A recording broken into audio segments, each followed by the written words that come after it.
ആമേൻ ആമേൻ.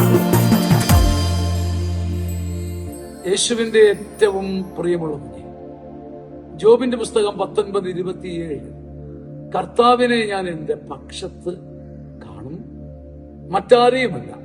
ബലമുള്ളവരെയല്ല, കഴിവുള്ളവരെയല്ല, ന്യായാധിപന്മാരെയല്ല, എനിക്ക് വേണ്ടി വൻകാര്യങ്ങൾ ചെയ്യുന്ന ഭൂമുഖത്തെ ഇളക്കി മറിക്കുന്ന ദിവ്യന്മാരെയല്ല, അവിടുത്തെ തന്നെ. വലത്തോട്ട് ഞാൻ നോക്കുമ്പോൾ ഒരു പക്ഷെ എനിക്ക് കൈതരാനും ഭാരം അർപ്പിക്കാനും വലിയവരുണ്ടെങ്കിൽ സന്തോഷം. പക്ഷെ എന്റെ പക്ഷത്ത് നിൽക്കുന്നതായി ഞാൻ എന്റെ കർത്താവിനെ കാണും, മറ്റാരെയുമല്ല, ഒരു ഗടികെട്ടിയവനെയുമല്ല, ഒരു വലിയവനെയുമല്ല, അങ്ങയെ തന്നെ. എന്റെ വലത്തുവശത്ത് നീ ഒരാൾ ഉണ്ടെന്ന ഓർമ്മയും കാഴ്ചയും എന്നെ വല്ലാതെ മാറ്റുന്ന കർത്താവ്.